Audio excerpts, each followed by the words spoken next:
Geeks and Gamers, Matt Limke here with your gamer goggles, and today we're going to take a little bit of time out of our regular schedule to do things, and we're going to play tile chess.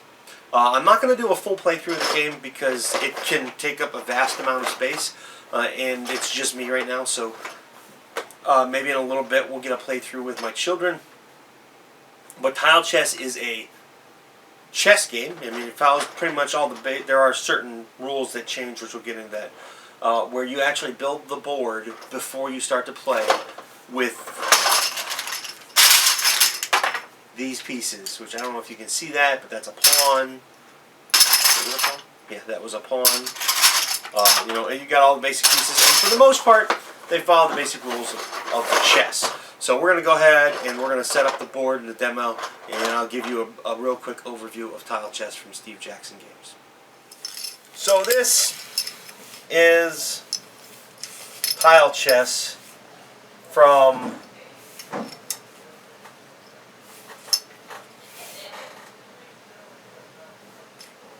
Steve Jackson Games. And there's some things that you want to understand about tile chess first. One is that your goal is to, well, it's just like regular chess, put the opponent in checkmate. But there are some things that can happen in tile chess, like you can trap your opponents. Now, there's no king on this board, but I'm effectively showing you that these pieces, well, the rook is effectively a trapped piece, because if the rook moves anywhere of certain significance, it doesn't do them any good. He can't move over here because that breaks what is called unity, which is, since you build the board as you go, all pieces need to be combined, make a combined board and form unity, or effectively a chain. If the chain is broken, it's an illegal move and it can't be made. But pieces can move through pieces of their own color. So if there were more pieces on this board, the rook could move through the knight and take the other rook. But you see here that the unity is broken. Now, this bishop can move to here, and that wouldn't break unity. You can move across empty space an unlimited amount as long as you're one of the pieces that has that ability. There are certain pieces within the game that do basically what they do in a regular game, and that is pawns move one direction, forward, backward, sideways. They attack diagonal, just like they do in regular chess. The king may move in any direction one square. The knight moves exactly like they do in regular chess, up to and over in any of the directions that they're allowed to move. They cannot move diagonal and do that. They can't go on to... That'd be pretty wicked if they could. And any piece can move an unlimited number of spaces in any direction. So we have here a short and dirty game, and I'm just going to kind of throw these pieces out. And basically, a lot of the strategy for this game, this is almost kind of like a drafting tile game, where the players take turns placing tiles. So the green player will place first, because green means go, red means stop. And we're just going to place stuff until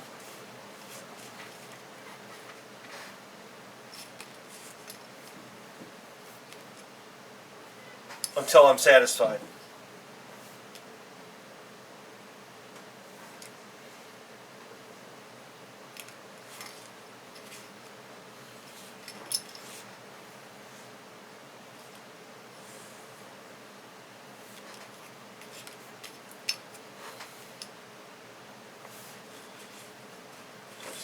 Here. Oops. Gotta place the knight first. Place the rook there. Place.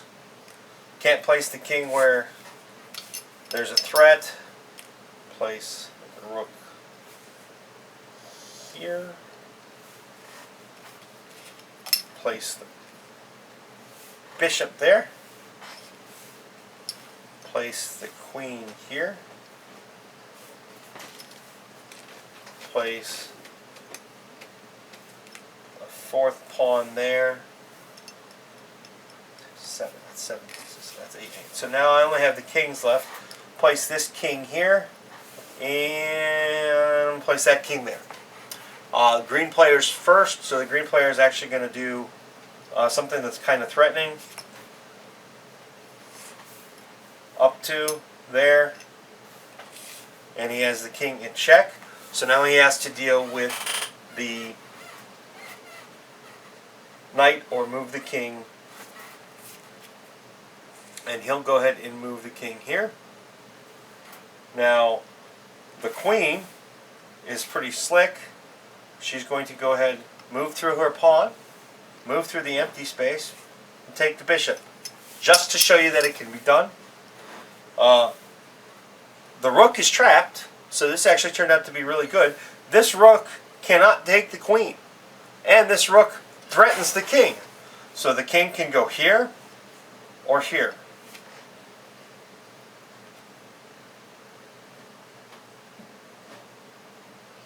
Oh, can't go there because he's in check.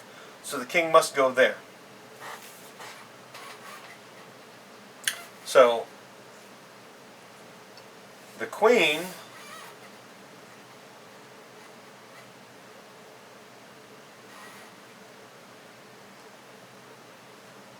will stay where she's at. This pawn will move and take the other pawn, threatening the king. The king will then either have to take the pawn, which is probably what I would do as a chess player,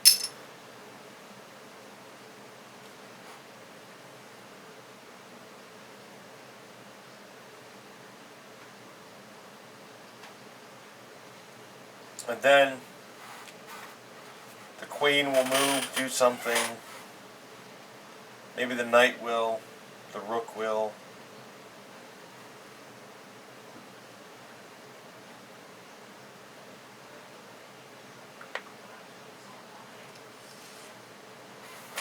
Maybe the rook will go here because it's a safer place. That's not a safer place. The pawn will take the pawn.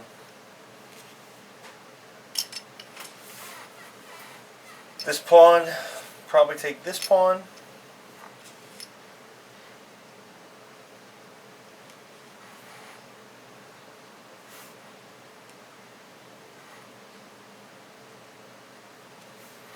Rook will move there. This rook is no longer trapped. The rook can move here and take the rook. That would be a fair trade. Or actually the smarter move is to go here and put the rook in check, which is actually going to be checkmate because he can't move there, can't move there, can't move there. And that would be the tile chess game from Steve Jackson Games. A couple minutes, I'll come back and I will give you my thoughts on the game, and that's the basics to tile chess. The game is maybe a little bit more complicated than I made it seem, especially since I played the short and dirty version, which, by the way, if there's less players in this up to 4-player chess game, you can shorten the number of pawns that are used in the game and things like that. Tile chess is one of those games that I think is most fun with people that have the same interest. For example, if you get a player like one of my children who likes to just be difficult at times, and he creates this long chain across the board, it can make things a little bit more difficult while you're playing the game, and it drags it on and on.